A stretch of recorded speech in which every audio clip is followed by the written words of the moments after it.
You're not ready yet. All right, you are officially live. Good morning, afternoon, evening, everyone, depending on where you are in the world. Such an incredible world it is. I'm Kate Harlan from Learning Network NZ, a not-for-profit for the teachers, professional development provider for all New Zealand teachers.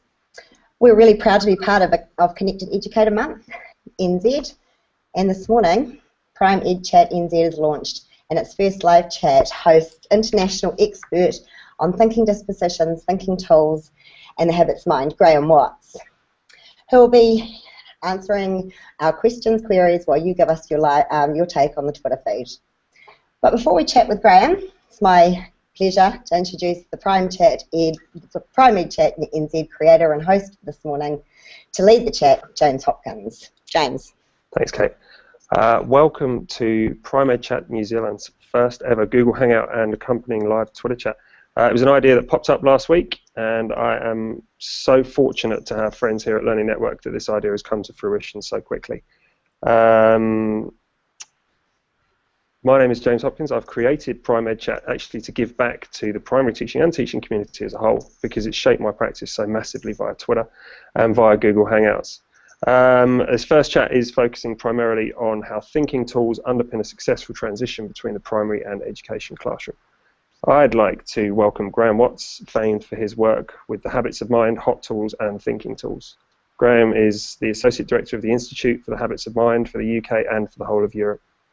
Graham's taught in a diverse range of schools, from St Cuth's College in New Zealand to one of the most improved schools in the UK. Graham has developed a wealth of experience leading thinking skills programs. This experience shows through with his clear vision and strategy, but also his practical, nuts and bolts approach to classroom practice. His ideas are tried, trusted, and practical. It is absolutely my great pleasure to welcome Graham to this first ever Prime EdChat New Zealand Hangout and help in creating the connection between his work and so many of the people out there on the web. Graham, is there anything you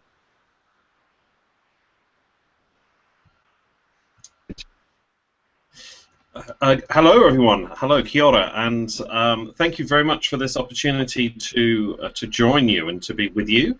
It's a real privilege, and I'm looking forward to making some connections with teachers in New Zealand and other parts of the world as we have our discussion over the next half hour or so.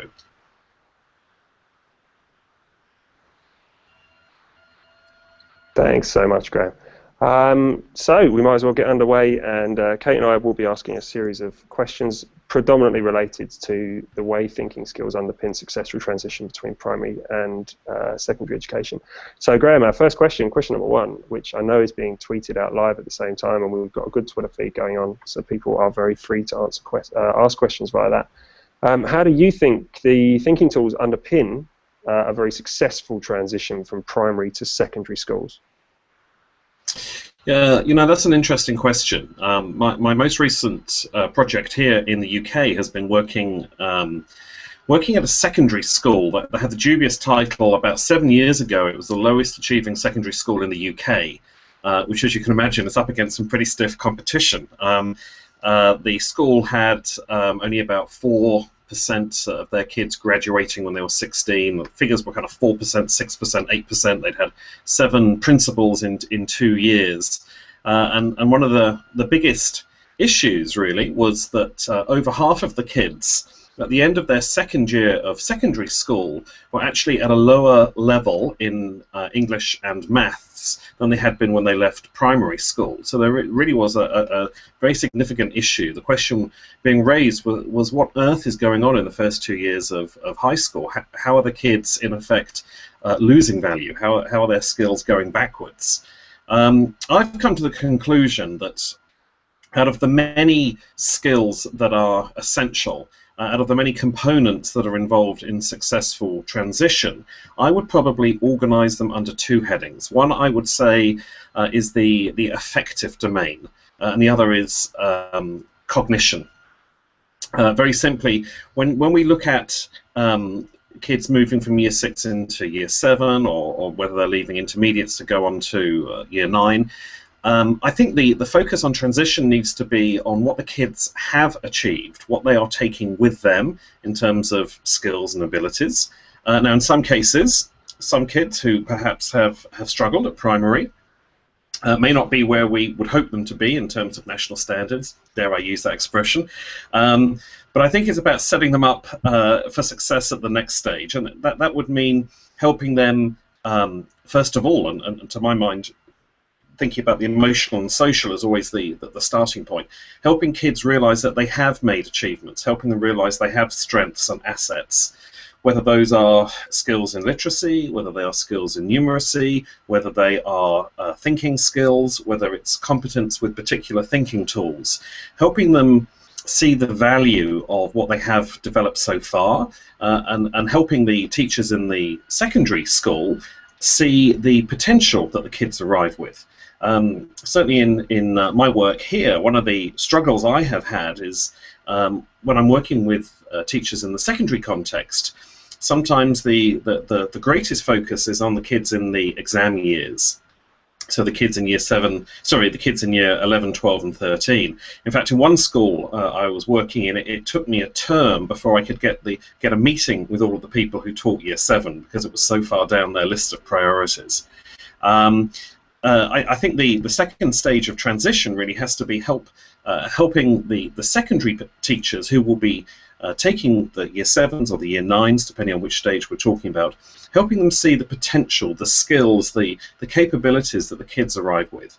Now, in the UK, we're very good at passing information about literacy levels and numeracy levels. We're not so good at saying what thinking skills or what thinking competencies the kids arrive with. Now, to my mind, when we go to a curriculum where a lot of the kids' learning is compartmentalized into different subjects, to my mind, for kids to be able to hit the ground running and to be able to make progress in those different subject areas, it is just as important for the history teacher or for the science teacher to know, in addition to literacy and numeracy, but to have an understanding of the kids' thinking abilities, to help them know what thinking skills the kids are arriving with. Can they compare and contrast? Are they able to analyze? Are they able to write their own evaluation at the end of a science experiment, or is that something that they're still going to need a lot of scaffolding with? So to my mind, it's about bringing the teachers and the kids' awareness of thinking to the same level as literacy and numeracy, when they are celebrating what they've achieved and when the teachers are recognizing the potential that the incoming kids arrive with. That is absolutely fantastic, Graham. We were sitting here scribbling away about notes, and I think you're absolutely right. It is all about focusing on what our students have achieved and not looking at the gaps in what we need to fill before they get on to that secondary level of primary education. It's so positive to hear that. Kate, would you like to ask a question or two? Thanks, Graham. Hi, how are you? I'm very good, Kate. Very nice to join you this morning, your time, this evening, my time. Yep, no, it is. I think the shared language is also really important. And our second question centres around what skills do children need to be successful as lifelong learners, and what do they need to do to achieve immediate success within secondary education? What can they do? Sure. I mean, in many ways, that's the answer to that question would solve every educational problem the world over. I guess in terms of the short term, if we're talking about hitting the ground running during transition when we are moving to intermediate or high school, again, I would say the framework needs to be looking at the emotional and social well-being of the kids. We are learning from the field of neuroscience that a stressed brain or an anxious brain or an angry brain is not a brain that's going to be open to learning. When we are emotionally flooded in those ways, the amygdala, the emotional hub of the brain, is taking over. It's slowing down the speed at which the thinking parts of the brain are able to act. So very simply, if kids are stressed, anxious, unhappy, upset, angry, then their brain isn't optimized for learning. They're not going to be set up for success. So for me, that's always the starting point. I guess if I had to come up with some classification for the components that kids need to develop, I would say the starting point is always knowledge. I'll be slightly controversial here. There are some in the thinking skills movement who would say a 21st century curriculum is a skills-based curriculum, and knowledge is of secondary importance. To my mind, if you want to compare and contrast A with B, to create a powerful piece of writing or to create a persuasive argument, you need to know a lot about A and B before you can compare them. Otherwise, you don't compare and contrast. You simply just describe two items that you don't know very much about.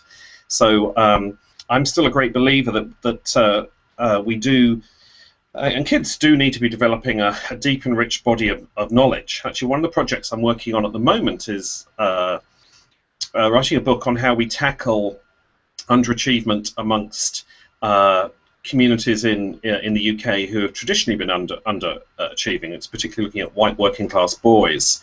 And one of the gaps, one of the issues that I'm finding talking to kids, parents, and to teachers is there is that difference in class capital. Very simply, the knowledge and background, the connections that those kids are able to make, or perhaps not make, based on their upbringing. So I would say that it's always about developing knowledge and understanding. Of course, in secondary, we very quickly ask kids to think through their knowledge and understanding. For instance, kids may be able to spell the word photosynthesis, but that doesn't necessarily convince me that they know what the word means. So we will quickly ask them to describe and explain and sequence, and that's asking kids to take part in some basic thinking activities. Perhaps the next challenge really is for kids to be able to work independently, to be self-directing, to be unstuckers when, I have to be careful how you say that, I hope that came across clearly. The kids need to be unstuckers when they are faced with choices and dilemmas, when they are stuck, when they are fed up, when they are frustrated, when they are distracted. Certainly some of the kids I work with, when I give them a project or a problem or an investigation, they will start saying to me, what do I do first, or where do I get the information from, or they'll say, oh, there's only an hour left, do I still have to do anything? Now, to my mind, to really set kids up for success in high school and learning beyond school, whether it's university or learning in life, they need to know how to behave intelligently. How to identify problems, overcome problems, a framework like habits of mind, the learning behaviors that Guy Claxton has in Building Learning Power, really a shared language or a shared framework that kids can use when they're planning, doing, and reviewing. And similarly, kids can use as a fallback position when they are stuck, when they're frustrated, rather than putting their hand up and waiting for the adult in the room to move them forward. Intelligent behaviors, habits of mind, I don't want to commit to any one approach. I think they all have relative strengths. The concept of behaving intelligently, I think, is a vital component for learning in high school and beyond. Fantastic, thank you, Graham. Coming from that working class boys background, it certainly rang true for me.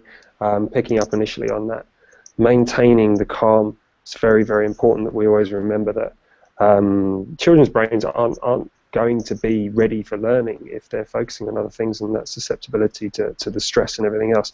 I really like that, maintaining the calm while developing a rich body of knowledge. It's really rung true for me. On the Twitter feed, moderators just popped up. Just because you can spell photosynthesis doesn't mean you really understand it. I think it's very, very true. It rings very true for me. So moving on. Next question is, what connections do you think have to be made to facilitate those successful transitions? And that one focuses primarily on the connections that need to be made. And then how do the thinking tools, how do those in development in the classroom, how do they underpin that? I think there are two parts to my response to that question, James. From my work on a transition project at this school I mentioned earlier, For me, the challenge isn't so much work that needs to be done with the kids. From my experience, and I know one can't generalize, but the challenge has been helping the teachers in the secondary school, helping them understand the potential that the kids arrive with, and helping them see Year 7 as a priority in a very priority busy setting, and really helping some of the high school teachers realise that if we don't invest heavily on looking at what kids arrive with, if we, as one secondary teacher said to me, she said that the first year is all about getting everyone on a level playing field. And I can remember thinking, when in education do we ever really think that we can get everyone onto a level playing field, and why would we ever want to? To my mind, it can be about refocusing the minds of very busy, very overstretched educators, and helping them realise if we don't hit the ground running, if we don't identify the strengths, the potentials the kids arrive with in Year 7, then actually we may well see our kids slip backwards in terms of the progress, and particularly the speed of progress. Our inspection system, Ofsted over here, their real focus now in schools is the rate of progress. It doesn't really matter how you teach, it doesn't really matter how the kids choose to learn, but what is measured is the rate of progress. And if we don't analyse, if we don't look at all the data, if we don't spend some time investing in getting to know what our kids can do when they arrive, then I think that's how they can quite easily slip behind. So that's my macro, my big picture comment. My my micro comment really is around the journey in developing thinking, and I'm going to be specific around the journey of developing critical thinking. And if I perhaps use Bloom's taxonomy, because I'm sure nearly everyone who's tuning in today will be familiar with Bloom's taxonomy, if we consider that a journey from low-level thinking, from understanding and describing and explaining, through to the highest levels where we're able to justify and conclude. Now, some of our students, when they hit secondary school or intermediate school, depending on the point that they are changing or transitioning, some of those kids will already be able to operate at some of those higher, more sophisticated levels of thinking. So I would suggest spending some time to unpack and to really understand where the kids are in their thinking. When they arrive in Year 7, allows us as teachers to make sure that we are giving them genuine challenge and rigour. For example, if a child can effectively compare and contrast when they are aged 11 coming into Year 7, then perhaps instead of asking them to do a lot of knowledge and understanding, do a lot of work leading up to a comparison, why don't we give them the comparison question, tell them they need to go back and explore the two characters in a play, the two types of cells, whatever they're looking at. So we give them a higher level of challenge, and then they go back and do the research, the exploration, so they're working at a level that is suitable and appropriate for their ability. So to my mind, there's the big picture, the refocusing of professional minds, as well as looking at kids' journeys in becoming skillful thinkers, and recognizing where they are when they hit high school. Fantastic. Thank you, Graham.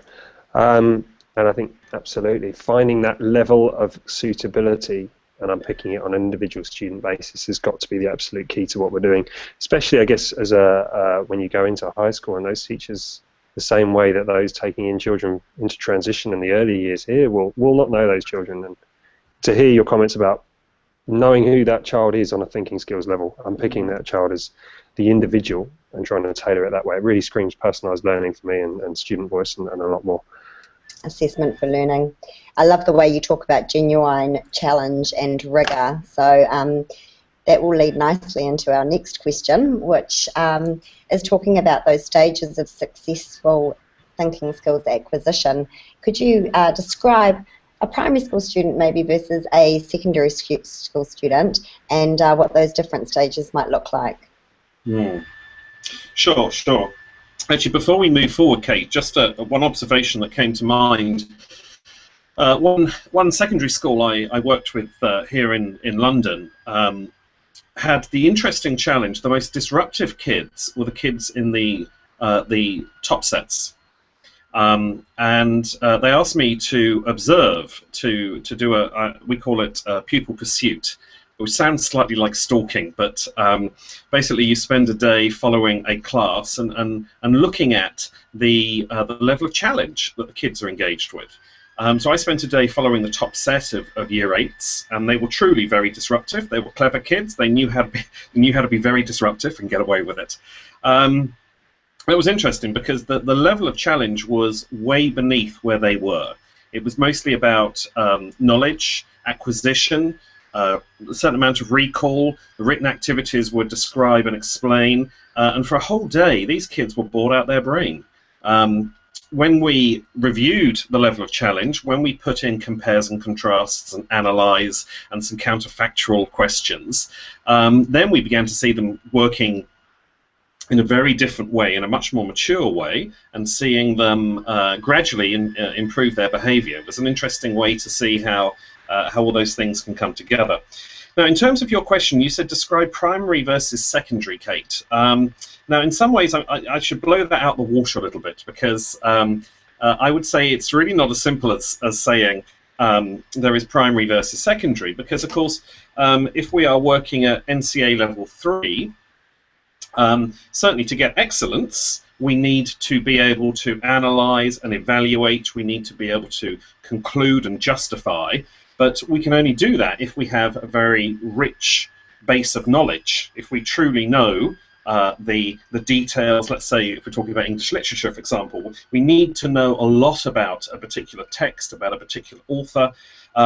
So in secondary, I see the journey being an accumulation of critical thinking skills. We never can say knowledge tick.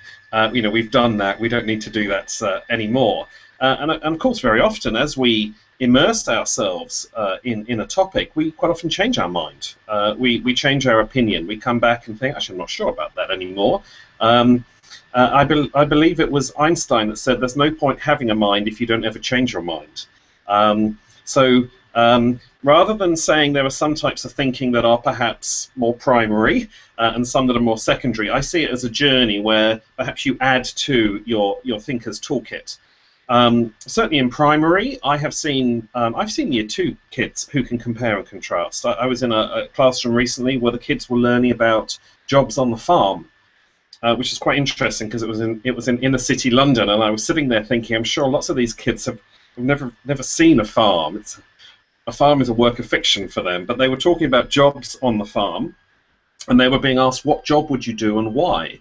And listening to the discussion, some of the kids were able to come up with some basic points of a reasoned argument. They were able to give a reason why they would prefer to do one job over another.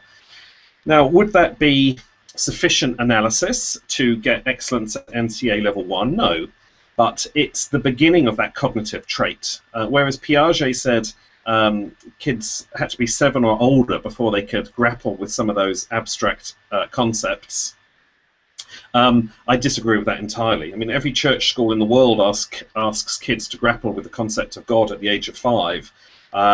So I'm not one to say it's about age and stage. I would tend to say it's a lot more to do with how rigorously and how effectively we challenge kids to engage with high levels of thinking. Actually, as I'm saying that, I'm thinking of a friend of mine who's a teacher in Nottingham, which is in the north of England. And her big concern was that her primary kids, never ask questions. If they do ask questions, the questions in class are normally, can I go to the toilet, and have you got a pencil I can use? So one morning she wore a banana skin on her head, and as the kids came in, they all said things like, "You've got a banana skin on your head," and she said it took until the 17th child before a child said, "Why have you got a banana skin on your head?" And for her, it made her realise that the kids in her class, in her particular setting, weren't used to asking questions. If they asked questions, they perhaps sometimes got told to shut up, or it was none of their business, or they didn't see good questioning being modelled at home. So she realised if she wanted the kids to ask questions, she needed to start asking questions of them. So I guess in terms of eliciting higher level thinking with primary kids, with intermediate kids, and in secondary, getting kids up to excellence, a lot of it comes down to the thinking verbs and the level of challenge that we are presenting. Thank you, Graham. I had some lots of thoughts on that when we wrote that question about actually describing the acquisition between primary and secondary students, and then hearing you talk even before we'd even asked the question, I thought, yeah, you can definitely see that it's far more a continuum. It made me think of the thinking toolbox that our webinar is working on right now for primary and secondary school students, because you're right, it's work with what they've got and move from there. So next question. Before I jump in, there's a great question. I think it's Callie Ballara, and I'm hoping, Callie, I've pronounced your name right. She's asked here that, can you elaborate on what you said about having a shared framework? She says, my Year 6 students struggle to use initiative for fear of doing something wrong. Big jump when they move to Year 7, where a lot more independence is required. And I think what she's asking for is about elaborating a little bit more on that shared framework, so that it doesn't feel like there's a big jump. Sure. What I understand by a shared framework for independent learning or self-directed learning is a model, perhaps Habits of Mind, Costa and Calix 16 Habits of Mind, perhaps the 5 R's of Guy Claxton, Building Learning Power, the 5 R's of resourcefulness, resilience, reciprocity, relationships, and there's another R. And when they pay dividends, when they offer their full potential to the kids and to the adults in the school, it is when you can ask kids to plan, or when kids come up and put you under pressure to give them the next step, or to tell them, in the case that you're giving, Callie, where you said that they're risk averse, if they come up to you and say, I could do this or I could do this, which one's right? Rather than feeling the need to give in and try to answer that all of the time, and in some cases with some students you might from time to time, having a shared understanding, a framework like Habits of Mind allows you to say to the kids, well, how might you behave intelligently? How might you answer that question? Which habit might help you move yourself forward? Which habit of mind is going to get you unstuck at this moment in time? And certainly with things like Habits of Mind and Claxton's Building Learning Power, if they are introduced in a risk-free way, if they're introduced in a way where kids are praised and rewarded for trying to get unstuck when they are stuck, rather than feeling they've got something wrong if they give it a try, then I think that's an important way of getting across the idea that in this classroom, at this moment in time, it's better to take a risk and get it wrong than to never take that step and stay in your comfort zone. Thank you. I'm hoping, Callie, that answers your question. Obviously, she's not part of the feed, but I'm looking over at the Twitter feed, and hopefully she'll pop up and say yes or no. Kerry Thompson made another comment, which I was going to ask Kate to share very quickly. It's very, very direct, but very profound, I think. She says, know what to do when you don't know what to do. That's what we're trying to instill, the initiative in our students. Absolutely. Yeah, I think that's she's actually given you a quote from Costa and Calix there. It very nicely sums up their work, that the Habits of Mind give kids the possibility to know what to do when the answer isn't immediately obvious, or to know what to do when you don't know what to do. And that sounds like a dichotomy or a contradiction, but too often when kids don't know what to do, they think this is what the teacher's paid for. And very quickly you'll have half the class with their hands up. And some of them will have their hands up because they're saying, I don't know what to do. Some of them will say, is this right? Some of them will be saying, is this enough? Some of them, perhaps in Callie's example, they'll be saying, I could do this or this, which one's best? And some of them will have their hands up because they think if they have their hands up for long enough, they don't need to start work until they're 22. So there's a variety of reasons there, but yes, knowing what to do when you don't know what to do, a very good summary there for intelligent behaviours. Thank you. Yeah, it's really interesting. There's a couple of things have popped up on the Twitter feed. To reassure Reed Walker, who is our moderator on the Twitter chat, that is going along on side, and it looks fantastic. I keep looking over to my left to look at it. To reassure Reed and to reassure everybody else, yes, this has been recorded.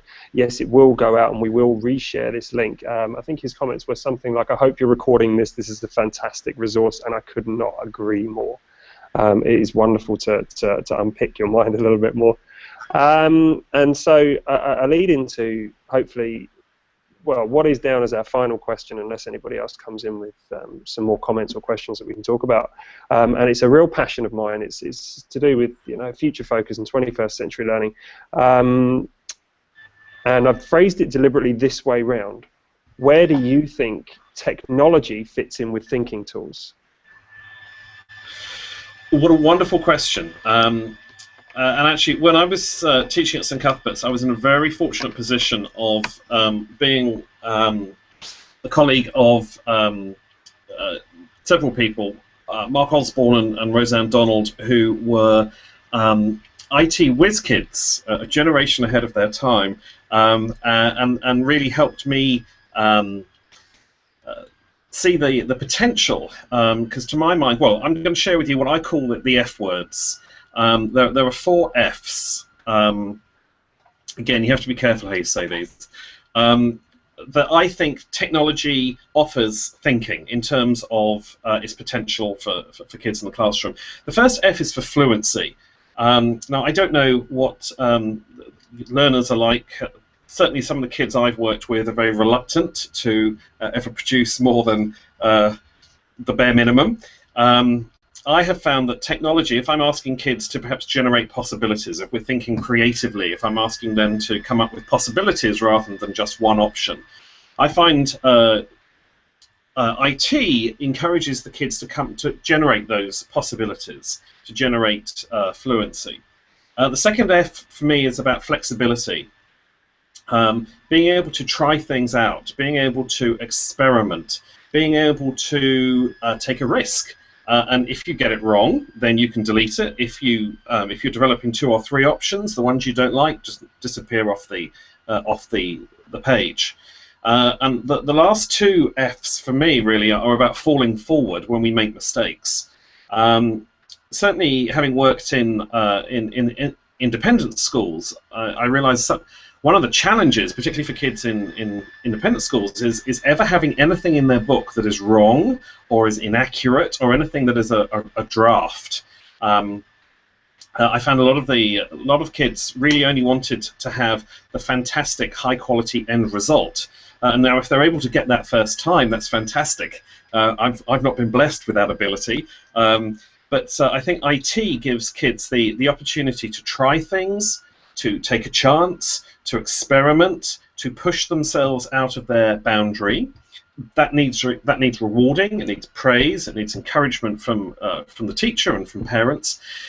But very simply, if we don't like what we've ended up with, then it's not stuck in our exercise book forever. It's not going to be handed in and put into our best work folder. We can save it and hide it somewhere on our hard drive where it may or may not be seen again.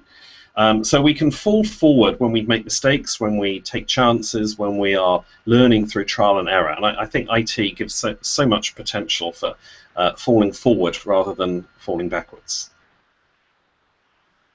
Thank you so much. Not bad. Yeah, it's fantastic. The 4 Fs, and I think you probably saw Kate and I had quite a big reaction to falling forward. It's a conversation we've had so many times recently. I think Stephen De Bruin on our Twitter feed has put out there, failure is a word that has negative connotations, and we simply need a new word. And I think even beyond that, beyond looking at the word, it's about understanding that failure isn't actually the negative in itself. It's the learning process that goes alongside it, not just looking at the failure. I guess it's about, failure is an interesting word. I think it was Charles Handy in his book on managing schools as organizations said that a school that is improving is a school that doubles its failure rate. Meaning, very simply, if we want to improve, we have to take chances, we have to innovate, and sometimes it won't work. But if we want to take the next step forward, we've got to be able to take risks. And I recognise the issue there is being in a being in a culture, being in an organisational culture where you're encouraged to take responsible risks, to take educated risks, and innovate if you think it's going to lead to the type of outcomes and improvements that you seek and desire. It's absolutely so much about risks. Another conversation, I think, directly related to failing forward. How people are afraid to take risks because they need to see that risk taking is modelled from the very top down. And I think that goes as well into our classrooms, that we need to see, we need to show that we're prepared to take risks like this, for instance, like throwing out a Google Hangout and creating a Twitter chat. And I have no doubt I'm going to drop big chunks of this into my classroom in about a week's time. And I don't know if they'll understand a lot of it, but I'm hoping they'll see we've taken a risk today. Lots of people asking, Graham, do you have a Twitter handle? I couldn't find you. Not yet. Absolutely. I think that's something that I'd be more than happy to help you with if you're intrigued in getting down that way. But I'm sure there's even more of us that will just continually inundate you with questions. Well, sure, you're very welcome to it. It's been a great opportunity to make connections, and having taught in New Zealand and as a New Zealand citizen, this is a great opportunity for me to share and learn from people on the other side of the planet. Thank you, Graham. We are coming towards the end, actually, and I think there's just time to say thank you so much for being involved in this. The Twitter chat will continue. I know there are still people talking, and I will post the link out to this live Google Hangout as soon as it's formed and ready and up and loaded. Key messages for me: unstuckers is something there's no doubt I'm going to take into the classroom straight away. The unstuckers mindset and unpacking where our students are as they begin to make that transition, and understanding that it's always on a continuum. Finding the level of suitability and the level of challenge, so that we're continually creating a challenged learning environment for those students, and about it being a journey. Coming from a rich knowledge base, it's always about going on that journey. I genuinely appreciate you giving up your time, because I know it's now 10 past 10 at night, and so hopefully you can get back to having a cup of tea on a Sunday evening. And but thank you so much. I'm going to hand over to Kate just to say a final thank you. So for me, I think it's what's really resonated is that risk-taking and that falling forward, and I think our students do that a lot better than we do. And when I came to the realisation that doing this Google Hangout, the worst that could happen was I could fall forward, meant that here I am, and I've really enjoyed this morning. So thank you to everyone out there. Thank you especially to you, Graham, and our moderator out there, Reid. Couldn't have done it without you. Of course, thank you, James. Just letting everyone know that Graham is returning with a free webinar for Connected Educator NZ month with us at Learning Network on the 20th of October. That's the second webinar in the series for developing a thinking and learning toolkit for primary and secondary students. So join us either on the Connected Educator NZ calendar, or email me here at info@learningnetwork.ac.nz to register. Lastly, please join us for November's Prime Ed Chat NZ. We'll be sending out details on that very shortly, and we'll see you there. Cheers, everyone. Thanks so much, Graham. I'm going to turn off the live feed now, and hopefully